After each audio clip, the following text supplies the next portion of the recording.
Price the lord ಪ್ರಿಯರೇ, ದೇವರ ಅತಿ ಪರಿಶುದ್ಧವಾದ ನಾಮಕ್ಕೆ ಸ್ತೋತ್ರವಾಗಲಿ.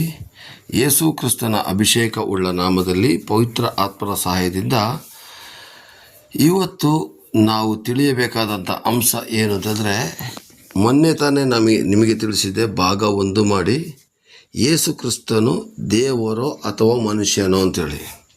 ಇದನ್ನು ಈ ಒಂದು ವಚನದ ಭಾಗವನ್ನು ಕೊಡಲಿಕ್ಕೆ ಪ್ರೇರೇಪಣೆ ಏನಾಯ್ತದಂದರೆ, ಒಬ್ಬರು ಸಹೋದರರು ತನ್ನ ವಿಡಿಯೋದಲ್ಲಿ ಬರೆದಿದ್ದರು, ಯೇಸು ಸ್ವಾಮಿ ಯಾವುದೇ ಕಾರಣಕ್ಕೂ ದೇವರಾಗಲಿಕ್ಕೆ ಸಾಧ್ಯವಿಲ್ಲ, ಅವರು ಮನುಷ್ಯರನ್ನು ನಾವು ದೇವರಾಗಿ ಆರಾಧನೆ ಮಾಡಿದಾಗಲೇ ಭೇದ ಹುಟ್ಟಿಕೊಳ್ಳೋದು ಅಂತ ಹೇಳಿದ್ರು.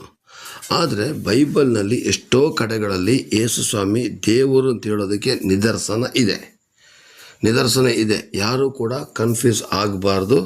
ಅದಲ್ಲದೆ ಅದೇ ವ್ಯಕ್ತಿಯ ಇನ್ನೊಂದು ಶೀರ್ಷಿಕೆ ಅಡಿಯಲ್ಲಿ ನೋಡಿದ್ದೆ, ಯಾವುದೇ ಕಾರಣಕ್ಕೂ ಮನುಷ್ಯರು ದೇವರಾಗಲು ಸಾಧ್ಯವಿಲ್ಲ ಅಂತ ಕೂಡ ಅವರು ಹೇಳಿದರು. ಇದನ್ನೆಲ್ಲ ನಾನು ನೋಡಿದಾಗ ನಾನು ಯೇಸು ಕ್ರಿಸ್ತನ ಬಗ್ಗೆ ಸಂಶಯ ಬರಬಾರದು ಅಂತ ಹೇಳೋ ಉದ್ದೇಶದಿಂದ ನನಗೆ ದೇವರು ಕೊಟ್ಟ ಪ್ರಕಟಣೆ ಪ್ರಕಾರ ಇರತಕ್ಕಂಥ ಒಂದೊಂದು ವಚನಗಳನ್ನು ಕೊಟ್ಟು ದೇವರ ನಾಮವನ್ನು ಮಹಿಂಪಡಿಸುವಾಗ ನೀವು ನಿಮ್ಮ ಲೈಕ್ ಕಮೆಂಟ್ಗಳನ್ನು ಕೊಟ್ಟು ಶೇರ್ ಮತ್ತು ಸಬ್ಸ್ಕ್ರೈಬ್ಗಳನ್ನು ಮಾಡಿ ದೇವರ ಸೇವೆಯನ್ನು ಪ್ರೋತ್ಸಾಹಿಸಿ ಪ್ರಿಯರೇ. ಇವತ್ತು ಲೋಕದಲ್ಲಿ ಎಷ್ಟೋ ಬೇಡದಿರತಕ್ಕಂಥ ರೀಲ್ಸ್ಗಳಿಗೆ 1 ಲಕ್ಷ 2 ಲಕ್ಷ ಜನಗಳು ಆ ಒಂದು ಲೈಕನ್ನು ಕೊಡಬೇಕಿದ್ರೆ, ಇವತ್ತು ದೇವರ ಮಕ್ಕಳಾಗಿರ್ತಕ್ಕಂಥ ನಾವು ನಿಮ್ಮನ್ನು ಕೇಳುವಂಥದ್ದು, ನೀವು ಹೆಚ್ಚಾದ ಲೈಕ್ಗಳನ್ನ ಕೊಟ್ಟಾಗ ಹೆಚ್ಚಾದ ಜನಗಳು ನೋಡ್ತಾರೆ ಅಂತೇಳಿ. ವಾಟ್ಸಪ್ ಗ್ರೂಪ್ನಲ್ಲಿ ಇರ್ತಕ್ಕಂಥ ಜನಗಳಿಗೆ ಕೂಡ ರಿಕ್ವೆಸ್ಟ್ ಮಾಡೋದೇನೆಂದರೆ, ದಯವಿಟ್ಟು ವಾಟ್ಸಪ್ ಗ್ರೂಪ್ನಲ್ಲಿ ನಿಮ್ಮ ಲೈಕ್ಗಳನ್ನು ಮತ್ತು ಕಮೆಂಟ್ಗಳನ್ನು ಕಳಿಸ್ಬೇಡಿ. ಅದರ ಬದಲಿಗೆ ವಾಟ್ಸಪ್ ಗ್ರೂಪ್ನಿಂದ ಯೂಟ್ಯೂಬ್ಗೆ ಹೋಗಿ ಯೂಟ್ಯೂಬ್ನಲ್ಲಿ ನಿಮ್ಮ ಲೈಕ್ ಕಮೆಂಟನ್ನು ಕೊಡಬೇಕಾಗಿ ವಿನಂತಿ ಪ್ರಿಯರೇ. Praise Lord. ಇವತ್ತು ಯೇಸು ಸ್ವಾಮಿ ಮನುಷ್ಯನ ದೇವರು ಅಂತ ಹೇಳೋದ್ರ ಬಗ್ಗೆ ವಚನದ ಪ್ರಕಾರ ಮೊನ್ನೆ ದಿವಸ ನಾನು ಕೊಟ್ಟಂಥ ವಚನದಲ್ಲಿ ಅವರು ದೇವರು ಅಂತ ಹೇಳೋದನ್ನು ಸಾಬೀತುಪಡಿಸಿ ತೋರಿಸಿದ ಪ್ರಿಯರೇ. ಇವತ್ತು ಕೂಡ ಯೇಸು ಸ್ವಾಮಿ ದೇವರು ಎಂಬುದಕ್ಕೆ ಒಂದು ಸಾಕ್ಷಿಯನ್ನು ಕೊಡುವಂಥ ವಚನವನ್ನು ನಾನು ಕೊಡ್ತಾ ಇದ್ದೀನಿ. ನೋಡಿ ಪ್ರಿಯರೇ, ಜನಗಳು 1000 ಹೇಳಲಿ, ನಾನು ಮೊನ್ನೆ ತಾನೇ ಹೇಳಿದಾಗೆ ಪ್ರತಿಯೊಂದು ಧರ್ಮಕ್ಕೂ ಒಂದು ಗ್ರಂಥ ಇದೆ. ಆ ಗ್ರಂಥವನ್ನು ಇಷ್ಟಪಟ್ಟು ಯಾರು ಬೆಂಬಲಿಸ್ತಾರೋ ಅವರು ಸತ್ಯವನ್ನು ಕಂಡುಕೊಳ್ತಾರೆ. ಹಾಗೆಯೇ ಯೇಸು ಕ್ರಿಸ್ತನ ಸತ್ಯವನ್ನು ತಿಳಿದಿರ್ತಕ್ಕಂಥ ಜನಗಳು ಯೇಸು ಸ್ವಾಮಿ ದೇವರು ಅಂತ ಹೇಳುವಂಥ ವಚನದ ಪ್ರಕಾರ ತೋರಿಸಿಕೊಟ್ಟ ಮೇಲೂ ಸಂಶಯಕ್ಕೆ ಒಳಗಾಗಬಾರ್ದು ಅಂತೇಳಿ ನಾನು ಪವಿತ್ರಾತ್ಮನಲ್ಲಿ ಪ್ರಾರ್ಥನೆ ಮಾಡಿಕೊಳ್ತೀನಿ. ಇವತ್ತು ನಾನು ಹೇಳ್ತಾ ಇರೋದು ಯೇಸು ಸ್ವಾಮಿ ದೇವರು ಅಂತ ಹೇಳೋದಕ್ಕೆ ಇನ್ನೊಂದು ವಚನ, ಇಬ್ರಿಯ 2:14 ಮತ್ತು 15ನೇ ವಾಕ್ಯದಲ್ಲಿ. ಈ ಒಂದು ವಾಕ್ಯವನ್ನು ಓದಿ ನಂತರ ನಾನು ವಿವರಿಸುವಾಗ ದೇವರು ತಾನೇ ತನ್ನ ನಾಮವನ್ನು ಮಹಿಂಪಡಿಸಿಕೊಳ್ಳಲಿ. ಈಗ ನಾನು ಕೊಡ್ತಾ ಇದ್ದೀನಿ ಇಬ್ರಿಯ 2:14 ಮತ್ತು 15. ಇದಲ್ಲದೆ ಮಕ್ಕಳು ರಕ್ತ ಮಾಂಸಧಾರಿಗಳಾಗಿರೋದ್ರಿಂದ ಆತನು ಅವರಂತೆಯೇ ಆದನು. ತನ್ನ ಮರಣದಿಂದಲೇ ಮರಣಾಧಿಕಾರಿಯನ್ನು, ಅಂದರೆ ಸೈತಾನನನ್ನು ಅಡಗಿಸಿ ಬಿಡುವುದಕ್ಕೂ ಮರಣ ಭಯದ ದೆಸೆಯಿಂದ ತಮ್ಮ ಜೀವಮಾನದಲ್ಲೆಲ್ಲ ದಾಸತ್ವದೊಳಗಿದ್ದವರನ್ನು ಬಿಡಿಸುವುದಕ್ಕೂ ಅವರಂತೆಯೇ ರಕ್ತ ಮಾಂಸಧಾರಿಯಾದನು ಅಂತೇಳಿ ಈ ವಚನದ ಭಾಗ ಸ್ಪಷ್ಟವಾಗಿ ತಿಳಿಸಿದೆ. ಇದು ಏಕೆ ನಾವು ರಕ್ತ ಮಾಂಸಧಾರಿಗಳಾಗಿದ್ದರಿಂದ ದೇವರು ಕೂಡ ರಕ್ತ ಮಾಂಸಧಾರಿಯಾಗಿ ಬಂದನು. ಯೋಹಾನ 4ನೇ ಅಧ್ಯಾಯದಲ್ಲಿ ಸಮಾರ್ಯ ಸ್ತ್ರೀಯ ಸಂಭಾಷಣೆಯಲ್ಲಿ ಯೇಸು ಸ್ವಾಮಿನೇ ಸ್ವತಃ ಹೇಳ್ತಾರೆ ದೇವರು ಆತ್ಮಸ್ವರೂಪನು ಅಂತೇಳಿ ಅಲ್ವಾ. ಹಾಗಾದರೆ ಆತ್ಮಸ್ವರೂಪನಾದ ದೇವರು ತಾನೇ ಮನುಷ್ಯನ ಅವತಾರವನ್ನು ಎತ್ತಿ, ಅಂದರೆ ಯೋಹಾನ 1:14 ಪ್ರಕಾರ ನರವತಾರವನ್ನು ಎತ್ತಿ ಬಂದರು ಅಂತ ಹೇಳೋದು ಇದೆ ಅಲ್ವಾ. ಮತ್ತು ಅದಲ್ಲದೇ ಹಳೆ ಒಡಂಬಡಿಕೆಯ ಪ್ರವಾದನೆಗಳಲ್ಲೂ ಕೂಡ ದೇವರು ತಾನೇ ಮನುಷ್ಯನಾಗಿ ಬರ್ತಾನೆ ಅಂತೇಳಿ ಎಷ್ಟೋ ಯೇಸು ಸ್ವಾಮಿ ಹುಟ್ಟೋದಕ್ಕಿಂತ ಎಷ್ಟೋ 1000 ವರ್ಷಗಳ ಹಿಂದೆ ಹೇಳಿರತಕ್ಕಂಥ ನಿದರ್ಶನಗಳು ಕೂಡ ನಮ್ಮ ಗ್ರಂಥದಲ್ಲಿ ಇದೆ. ಅದು ಈಗಲೂ ಕೂಡ ಸೈಂಟಿಫಿಕ್ಕಾಗಿ ಪ್ರೂವ್ ಮಾಡಿದಾಗ ಈಗಲೂ ಕೂಡ ಆ ಜಾಗಕ್ಕೆ ಇರತಕ್ಕಂಥ ಹಿನ್ನೆಲೆ ಎಲ್ಲವೂ ಕೂಡ ಸಿಕ್ಕಿದೆ ಪ್ರಿಯರೇ. ಇರಲಿ ಪ್ರಿಯರೇ, ಈಗ ರಕ್ತ ಮಾಂಸಧಾರಿಯಾಗಿ ಯಾಕೆ ಆದರೂ ಅಂತಂದರೆ, ಯೇಸು ಸ್ವಾಮಿ ಬಂದಿದ್ದು ಯಾಕೆ ಅಂತ ಚಿಕ್ಕ ಮಕ್ಕಳನ್ನ ಕೇಳಿದ್ರು ಅವ್ರ ಬಾಯಿಂದ ಬೀಳೋಂಥ ಮಾತು, ನಮ್ಮ ಪಾಪ ಪರಿಹಾರಕ್ಕೋಸ್ಕರ ಬಂದರು. ನಮ್ಮನ್ನು ಪಾಪದಿಂದ ಬಿಡಿಸಿ ಕಾಯೋದಕ್ಕೆ ಬಂದರು, ಪಾಪ ಮಾಡದಂತೆ ನಮ್ಮನ್ನು ಪರಿಶುದ್ಧಗೊಳಿಸೋದಕ್ಕೋಸ್ಕರ ಬಂದರು ಅಂತೇಳಿ ಚಿಕ್ಕ ಮಕ್ಕಳ ಬಾಯಿಯಲ್ಲೂ ಕೂಡ ಬರುವಂಥ ಉತ್ತರ ಅದೇ ಆಗಿದೆ ಪ್ರಿಯರೇ. ಹಾಗಾದರೆ ಪಾಪನ ಬಿಡಿಸಬೇಕಿದ್ರೆ ಹಳೆ ಒಡಂಬಡಿಕೆ ಕಾಲದಲ್ಲಿ ಜನಗಳು ಪ್ರಾಣಿಗಳನ್ನು ಬಲಿ ಕೊಡ್ತಾಯಿದ್ರು, ಪಕ್ಷಿಗಳನ್ನು ಬಲಿ ಕೊಡ್ತಾಯಿದ್ರು. ಆದರೆ ಪ್ರಾಣಿ ಪಕ್ಷಿಗಳು ಓರಿ ಓತಗಳ ಬಲಿಗಳಿಂದ ದೇವರಿಗೆ ತೃಪ್ತಿ ಆಗ್ತಾ ಇರಲಿಲ್ಲ. ಪಾಪ ಬರೀ ಕೇವಲ ಮುಚ್ಚಲ್ಪಡ್ತಾ ಇತ್ತು, ಆದರೆ ತೊಳೆಯಲ್ಪಡ್ತಾ ಇರಲಿಲ್ಲ ಪ್ರಿಯರೇ. ಮುಚ್ಚಲ್ಪಟ್ಟಿರೋದನ್ನು ತೆಗೆದ್ರೆ ಕಾಣಿಸ್ತದೆ, ಆದರೆ ತೊಳೆಯಲ್ಪಟ್ಟದನ್ನು ಪುನಃ ನೋಡಿದ್ರೆ ಕಾಣೋದಿಲ್ಲ. ಕೊನೆಗೆ ಏನಾಯಿತು, ಮನುಷ್ಯನ ಪಾಪ ಹೆಚ್ಚಾಗ್ತಾ ದೇವರು ಮನುಷ್ಯನಿಂದ ದೂರ ಆಗ್ತಾ ಬಂದರು. ದೂರ ಆಗಿ ಒಂದು ಸಲ ದೇವರು ಇಡೀ ಸೃಷ್ಟಿಯನ್ನು, ನೋಹನ ಕುಟುಂಬ ಒಂದನ್ನು ಬಿಟ್ಟು ಬಾಕಿ ಇರತಕ್ಕಂಥ ಎಲ್ಲ ಜೀವರಾಶಿಗಳನ್ನ ಅವರು ನಾಶ ಮಾಡಿಬಿಟ್ರು.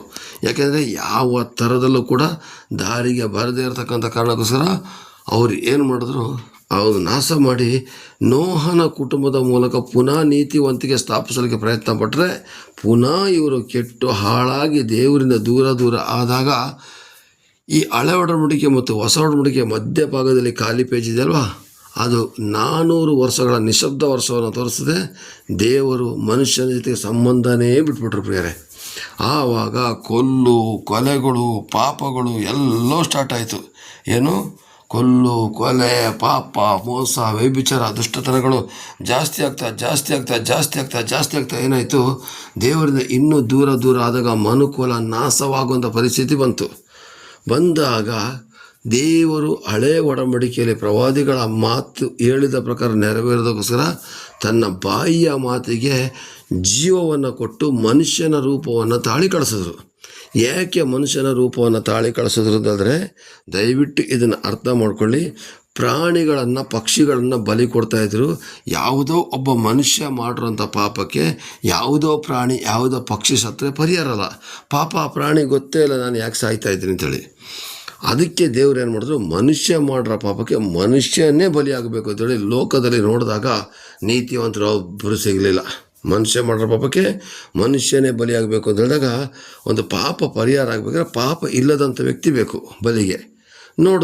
ಎಲ್ಲ ನೋಡಿದ್ರು ಸಿಗಲಿಲ್ಲ. ಅಬ್ರಹಾಮನ ಮಗ ಇಸ್ಸಾಕನ ನೋಡಿದ್ರು, ನೋಹನ ಕುಟುಂಬದ ಮೂಲಕ ನೀತಿವಂತ ತರಿಸಿ ನೋಡಿದ್ರು, ಅಬ್ರಹಾಮನ ಮೂಲಕ ನೀತಿವಂತಿಗೆ ತರಿಸಲಿಕ್ಕೆ ನೋಡಿದ್ರು, ಮೋಶೆಯ ಮುಖಾಂತರ ನೀತಿವಂತಿಗೆ ತರಿಸಲಿಕ್ಕೆ ನೋಡಿದ್ರು, ನ್ಯಾಯಸ್ಥಾಪಕರುಗಳ ಮೂಲಕ ಅರಸುಗಳ ಮೂಲಕ ಎಲ್ಲ ನೀತಿವಂತಿಗೆ ತರಿಸಲಿಕ್ಕೆ ಪ್ರಯತ್ನ ಪಟ್ಟರು, ಆಗಲಿಲ್ಲ ಪ್ರಿಯರೇ. ಕೊನೆಗೆ ಏನಾಯಿತು, ಇದ್ದಂಥ ಒಂದೇ ಒಂದು ಆಪ್ಷನ್ ಅಂತಂದರೆ ಹಿಂದೆ ಪ್ರವಾದಿಗಳು ಬರೆದಂಥ ರೀತಿಯಲ್ಲಿ ದೇವರು ತಿಳಿಸಿಕೊಟ್ಟದ ರೀತಿಯಲ್ಲಿ ಒಬ್ಬ ಮಗ ಬೇಕಾಗಿತ್ತು. ಆ ಮಗ ಎಲ್ಲೂ ಸಿಗದಿರೋ ಕಾರಣಕ್ಕೋಸ್ಕರ ತನ್ನ ಬಾಯಿಯ ಮಾತಿಗೆ ಜೀವ ಕೊಟ್ಟು ಮನುಷ್ಯ ಮಾಡಿರೋಂಥ ಪಾಪನ ಮನುಷ್ಯನೇ ಊರಬೇಕು ಅಂತೇಳಿ ಮನುಷ್ಯನಂತೆ ಅವರು ರಕ್ತ ಮಾಂಸಧಾರಿಯಾಗಿ ಬಂದರು. ಅರ್ಥ ಆಗ್ತಾ ಇದೆಯಾ? ದೇವರೇ ರಕ್ತ ಮಾಂಸಧಾರಿಯಾಗಿ ಬಂದರು. ದೇವರು ಹಾಗಾದರೆ ಪರಲೋಕದಲ್ಲಿ ಇರಲಿಲ್ವ ಮನುಷ್ಯನಾಗಿ ಬಂದ ಮೇಲೆ ಅಂತ ಕೇಳ್ಬೋದು. ದೇವರು ಸರ್ವವಲ್ಲಭ ಪ್ರಿಯರೇ, ಸರ್ವವ್ಯಾಪಿ, ಎಲ್ಲ ಕಡೆಯಲ್ಲಿರ್ತಾರೆ. ಅವರು ಎಲ್ಲ ಕಡೆಗಳು ತನ್ನ ಕಾರ್ಯಗಳನ್ನ ಮಾಡ್ತಾರೆ ಪ್ರಿಯರೇ. ಹಾಗೇನು ಅವರು ಪರಲೋಕದಲ್ಲೂ ಇದ್ದರು, ಇಲ್ಲೂ ಇದ್ದರು ಅಂತ ಹೇಳೋದಕ್ಕೆ ಸರ್ವವ್ಯಾಪಿ ಅಂತ ಅದಕ್ಕೆ ಹೇಳ್ತಾರೆ ಪ್ರಿಯರೇ.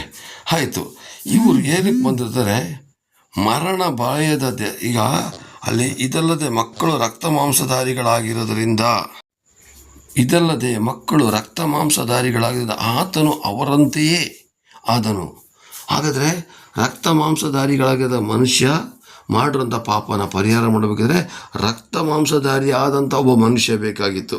ಅದಕ್ಕೇ ಪವಿತ್ರ ಆತ್ಮನ ಆಶೀರ್ವಾದದಿಂದ ದೇವಕುಮಾರನಾಗಿಯೂ ಮರಿಯಮ್ಮಳ ಹೊಟ್ಟೆಯೊಳಗಡೆ ಹುಟ್ಟಿ ಬಂದ ಕಾರಣಕ್ಕೋಸ್ಕರ ಮನುಷ್ಯ ಕುಮಾರನಾಗಿಯೂ ಬಂದರು ಪ್ರಿಯರೇ. ಅಲ್ಲಿ ಅವರಿಗೆ ಅಪ್ಪ ಇರಲಿಲ್ಲ. ದೇವರೇ ಆಶೀರ್ವಾದದ ಮೂಲಕ ಮರಿಯಮ್ಮಳ ಗರ್ಭವನ್ನು ಯೇಸುವನ್ನು ಕೊಟ್ಟು ಆ ಗರ್ಭದ ಮೂಲಕ ಯೇಸುವನ ಜನನ ಆಯಿತು ಪ್ರಿಯರೇ. ಅದಕ್ಕೆ ನಾನು ಹೇಳಿದ್ದೀನಿ, ಅವರು 100ಕ್ಕೆ 100 ಭಾಗ ಮನುಷ್ಯ ಕುಮಾರನ ಹೌದು, ದೇವಕುಮಾರನ ಹೌದು ಅಂತ ನಾನು ನಿಮಗೆ ಮೊನ್ನೆ ಹೇಳಿದ್ದೆ. ಎರಡನೇದಾಗಿ ಅಲ್ಲಿ ಬರೆದೆ, ಅವರಂತೆ ಆದನು ತನ್ನ ಮರಣದಿಂದಲೇ ಮರಣಾಧಿಕಾರಿಯನ್ನು ಅಂದರೆ ಸೈತಾನನನ್ನು ಅಡಗಿಸಿ ಬಿಡುವುದಕ್ಕೂ ಮರಣ ಭಯದ ದೆಸೆಯಿಂದ ತಮ್ಮ ಜೀವಮಾನದಲ್ಲೆಲ್ಲ ದಾಸತ್ವದೊಳಗಿಂದ ಇದ್ದವ್ರನ್ನ ಬಿಡಿಸೋದಕ್ಕೆ ಅವರಂತೆ ರಕ್ತ ಮಾಂಸಧಾರಿ ಆದನು. ಈಗ ಚೆನ್ನಾಗಿ ಅರ್ಥ ಮಾಡ್ಕೊಳ್ಳಿ ಪ್ರಿಯರೇ. ತನ್ನ ಮರಣದಿಂದಲೇ ಮರಣಾಧಿಕಾರಿಯನ್ನು ಸೋಲಿಸಿದ್ರು. ಅಂದರೆ ಈ ಲೋಕಕ್ಕೆ ಮರಣ ಬಂದಿದ್ದು ಯಾವ ಥರ? ಪಾಪದ ಸಂಬಳ ಮರಣ ಅಂಥೇಳಿ. ಪಾಪ ಮಾಡಿದವನಿಗೆ ಮರಣ. ಇವತ್ತು ನೋಡಿ ಅರ್ಧಾಂತರದಲ್ಲಿ ಸಾಯ್ತಾ ಇರೋಂಥ ಕಾರಣ ಏನಂದರೆ ಅವರ ಪಾಪ, ಅವರ ಕುಟುಂಬದ ಪಾಪ, ಅವರ ತಂದೆ ತಾಯಿಗಳ ಪಾಪ, ಇದೆಲ್ಲ ಬಾಧಿಸಿ ಇವತ್ತು ಏನಾಗ್ತದೆ ಗೊತ್ತಾ? ಅರ್ಧ ವಯಸ್ಸಿನಲ್ಲಿ ಸಾಯೋಂಥ ವ್ಯಕ್ತಿಗಳ ಕುಟುಂಬಗಳು ಕೂಡ ನೀವು ತುಂಬ ನೋಡಿರ್ಬೋದು ಪ್ರಿಯರೇ. ಅದು ಇರಲಿ ಪ್ರಿಯರೇ, ತನ್ನ ಮರಣದಿಂದಲೇ ಮರಣ ಅಧಿಕಾರಿಯಾದ ಸೈತಾನನ ಸೋಲಿಸಿದ್ರು. ಅಲ್ಲಿವರೆಗೂ ಪ್ರಾಣಿ ಪಕ್ಷಿಗಳ ಬಲಿಯಿಂದ ಸೈತಾನನ್ನು ಅಡಗಿಸ್ಲಿಕ್ಕೆ ಆಗ್ತಾ ಇರಲಿಲ್ಲ. ಯಾವಾಗ ಯೇಸು ಸ್ವಾಮಿನ ರಕ್ತ ಬಲಿ ಆದರೂ ಆ ಮರಣದ ಅಧಿಕಾರಿ ಸೈತಾನ ಅಡಗದ. ಎರಡನೇದಾಗಿ 15ನೇ ವಾಕ್ಯ ಚೆನ್ನಾಗಿ ಗಮನಿಸಿ. ಮರಣ ಭಯದ ದೆಸೆಯಿಂದ ತಮ್ಮ ಜೀವಮಾನದಲ್ಲೆಲ್ಲ ದಾಸತ್ವದೊಳಗಿದ್ದವರನ್ನು ಬಿಡಿಸುವುದಕ್ಕೂ. ದಾಸತ್ವದಲ್ಲಿ ಯಾರಿದ್ದು ಪ್ರಿಯರೇ? ನಾನು, ನೀವು ಎಲ್ಲರೂ ದಾಸತ್ವದಲ್ಲಿದ್ದೋ. ಯಾವ ಥರ? ಭಯ, ಹೆದರಿಕೆ, ಮೋಸ, ಅನ್ಯಾಯ, ಅಕ್ರಮ, ಸೈತಾನ ಹೇಳ್ಕೊಡೋದು ಎಲ್ಲ ಐಡಿಯಾ ಪ್ರಕಾರನೇ ನಾವು ಜೀವನ ಮಾಡ್ತಾಯಿದ್ದೋ. ಕೊನೆಗೆ ಇದು ಪಾಪ ಅಂತ ಗೊತ್ತಿದ್ರು ಕೂಡ ಅದರಲ್ಲೇ ಮಾಡ್ತಾಯಿದ್ದ ಪ್ರಿಯರೇ. ಆವಾಗ ಏನಾಯಿತು? ಎಲ್ರಿಗೂ ಈ ಮರಣ ಭಯ ಬರೋಕ್ಕೆ ಸ್ಟಾರ್ಟ್ ಆಯಿತು. ಇವತ್ತು ಪಾಪದಿಂದ ಏನಾಗ್ತದೆ ಗೊತ್ತಾ? ಜನಕ್ಕೆ ಮರಣ ಭಯ ಬರ್ತದೆ. ಅದಕ್ಕೋಸ್ಕರ ನೀರಲ್ಲೇ ಮುಳುಗಿ ಸ್ನಾನ ಮಾಡಿಸ್ತಾರೆ, ಅನ್ನದಾನ ಮಾಡ್ತಾರೆ, ಏನೇನೋ ಮಾಡ್ತಾರೆ, ವಿದ್ಯಾದಾನ ಮಾಡ್ತಾರೆ, ಮದುವೆ ಮಾಡಿಸ್ತಾರೆ, ಏನೇನೋ ಮಾಡಿಸ್ತಾರೆ. ಅದರಿಂದೆಲ್ಲ ಪರಿಹಾರ ಸಿಕ್ಕಲಿ ತಗೊಂಡು ಜನ ಇವತ್ತು ಪಾಪದ ಪರಿಹಾರಕ್ಕೋಸ್ಕರ ಲೋಕೆಲ್ಲ ಸುತ್ತಾಡ್ತಿದ್ದಾರೆ. ಆದರೆ ನಾನು ಅವ್ರಿಗೆ ಹೇಳೋಂಥ ಮಾತು, ನಿಮ್ಮ ಪಾಪ ಪರಿಹಾರಕ್ಕೋಸ್ಕರ ಒಬ್ಬ ವ್ಯಕ್ತಿ ಆಲ್ರೆಡಿ ಮರಣ ಹೊಂದಿದ್ದಾರೆ. ನೀವು ಆತನನ್ನು ನಂಬಿದ್ರೆ ನಿಮಗೆ ಆ ಮರಣ ನಿಮ್ಮನ್ನು ಕಾಡೋದಿಲ್ಲ. ಪಾಪ ಇಲ್ಲ, ಪರಿಹಾರ ಆಗಿ ಕ್ಷಮಾಪಣೆ ಹೊಂದಿ ದೇವರ ರಾಜ್ಯವನ್ನು ಸೇರ್ಬೋದು ನಾನು ಹೇಳಬಲ್ಲೆ. ಹಾಗಾದರೆ ಪ್ರಿಯರೇ, ಮರಣ ಭಯ ದಸೆಯಿಂದ ಯಾರೆಲ್ಲ ಒದ್ದಾಡ್ತಿದ್ದಾರೋ ಅಂಥವರನ್ನು ಆ ಮರಣದ ದಾಸತ್ವದಿಂದ ಬಿಡಿಸೋದಕ್ಕೆ ಮನುಷ್ಯನ ಹಾಗೆ ಅವರು ರಕ್ತ ಮಾಂಸಧಾರಿಯಾದರು ಅಂತ ಬರ್ತಿದೆ ಪ್ರಿಯರೇ. ಹಾಗಾದರೆ ಪ್ರಿಯರೇ, ಮೊನ್ನೆ ತಾನೇ ನಾನು ನೋಡಿದ ವಿಡಿಯೋ ಪ್ರಕಾರ ದೇವರು ಮನುಷ್ಯನ ರೂಪ ತಾಳಿ ಬರೋದಿಲ್ಲ ಅಂತ ಹೇಳಿದ್ರು. ಇಲ್ಲ, ದೇವರಿಗೆ ಯಾವ ಥರ ಬೇಕಿದ್ರೂ ಬರಲಿಕ್ಕೆ ಶಕ್ತಿ ಇದೆ. ಕೆಲವೊಂದು ಜನಗಳು ಪರಮಾತ್ಮ ಅಂತ ಹೇಳ್ತಾರೆ, ಕೆಲವೊಂದು ಜನ ಭಗವಂತ ಅಂತ ಹೇಳ್ತಾರೆ, ಕೆಲವೊಂದು ಜನ ಪವಿತ್ರಾತ್ಮ ಅಂತ ಹೇಳ್ತಾರೆ. ಎಲ್ಲ ಒಂದು ದೇವರ ಒಂದು ಆತ್ಮನ ಸ್ವರೂಪ. ಆದರೆ ಅದೇ ಆತ್ಮ ಸ್ವರೂಪನು ಬೇರೆ ಅವತಾರ ತೆಗೆದುಕೊಂಡು ಬರಬಾರ್ದು ಅಂತ ಹೇಳ್ಕೊಂಡು ಎಲ್ಲೂ ಇಲ್ಲ. ಅದು ಅವರು ಸರ್ವವಲ್ಲಭಾಗಿದ್ದಾರೆ. ಅವರಿಗೆ ಏನು ಬೇಕಿದ್ರೆ ಮಾಡಲಿಕ್ಕಿರೋ ಕೆಪಾಸಿಟಿ ಇದೆ ಪ್ರಿಯರೇ. ಅದರಿಂದಾಗಿಯೇ ಅವರು ಮಾನವ ರೂಪವನ್ನು ತಾಳಿ ಮನುಷ್ಯ ಮಾಡಿದಂಥ ಪಾಪನ ಮನುಷ್ಯನಾಗಿ ಒತ್ತುಕೊಳ್ಬೇಕು ಅಂತೇಳಿ ಅವರು ರಕ್ತ ಮಾಂಸಧಾರಿಯಾಗಿ ಇವತ್ತು ಬಂದು ನಮ್ಮ ಪಾಪವನ್ನು ಪರಿಹಾರ ಮಾಡಿ ನಮ್ಮನ್ನು ಶುದ್ಧೀಕರಿಸಿ ನಮ್ಮನ್ನು ದೇವರ ರಾಜ್ಯಕ್ಕೆ ಸೇರುವಷ್ಟರ ಮಟ್ಟಿಗೆ ಮಾಡಿದ್ದಾರೆ ಪ್ರಿಯರೇ. ಹಾಗಾದರೆ ಡೌಟ್ ಪಡೋದು ಬೇಡ. ಯೇಸು ಸ್ವಾಮಿ ಮನುಷ್ಯನಾಗಿದೆ. ಯಾಕೆಂದರೆ ನಾವು ಮನುಷ್ಯರು ರಕ್ತ ಮಾಂಸಧಾರಿಯಾಗಿದ್ದ ಮನುಷ್ಯರು ರಕ್ತ ಮಾಂಸದ ಮೂಲಕ ಮಾಡತಕ್ಕಂಥ ಪಾಪವನ್ನು ಪರಿಹಾರ ಮಾಡೋದಕ್ಕೋಸ್ಕರ ಯಾವುದೇ ಪ್ರಾಣಿಗಳ ಬಲಿಯಿಂದ ಪ್ರಯೋಜನ ಇಲ್ಲದಿರೋ ಕಾರಣಕ್ಕೋಸ್ಕರ ನಮ್ಮ ಥರನೇ ಅವರು ರಕ್ತ ಮಾಂಸಧಾರಿಯಾಗಿ ಬಂದು ನಮ್ಮ ಪಾಪವನ್ನು ಒತ್ತುಕೊಂಡು ಸತ್ತು 3 ದಿವಸ ಎದ್ದು ಬಂದು ನಮ್ಮನ್ನು ನಾನು 3 ದಿವಸ ಎದ್ದು ಬಂದು ನಾನು ದೇವರದ ತೋರಿಸಿಕೊಟ್ಟು ನಮಗೆ ರಕ್ಷಣೆಯ ಮಾರ್ಗವನ್ನು ತೋರಿಸಿಕೊಟ್ಟು ಇವತ್ತು ಪರಲೋಕ ರಾಜ್ಯಕ್ಕೆ ನಮ್ಮನ್ನು ಸೇರಿಸ್ತಿದ್ದಾರೆ ಪ್ರಿಯರೇ. ಹಾಗಾದರೆ ಎಲ್ಲೂ ಕೂಡ ಸಂಶಯ ಬೇಡ. ತಂದೆ, ಮಗ, ಪವಿತ್ರಾತ್ಮ ಬೇರೆ ಬೇರೆ ಅಲ್ಲ, ಒಬ್ಬರೇ. ಬಾಯಿಯ ಮಾತಿಗೆ ಜೀವವನ್ನು ಕೊಟ್ಟಿದ್ದಾರೆ. ಅವರ ಆತ್ಮ ಇವತ್ತು ನಮ್ಮನ್ನು ನಡೆಸ್ತಾ ಇದೆ ಪ್ರಿಯರೇ. ದೇವರು ನಿಮ್ಮನ್ನು ಆಶೀರ್ವದಿಸಲಿ, ಕೃಪೆಯಿಂದ ನಡೆಸಲಿ. ದೇವರಿಗೆ ಮನುಷ್ಯನ ಅವತಾರ ಎತ್ತಿ ಬರಲಿಕ್ಕೆ ಶಕ್ತಿ ಇದೆ, ಕೆಪಾಸಿಟಿ ಇದೆ ಪ್ರಿಯರೇ. ಎಲ್ಲೂ ಕೂಡ ತಪ್ಪಾಗಿ ತಿಳಿದಂತೆ ದೇವರ ನಾಮವನ್ನು ಮಹಿಮೆಪಡಿಸುವ. ಆಮೇನ್. Praise the lord.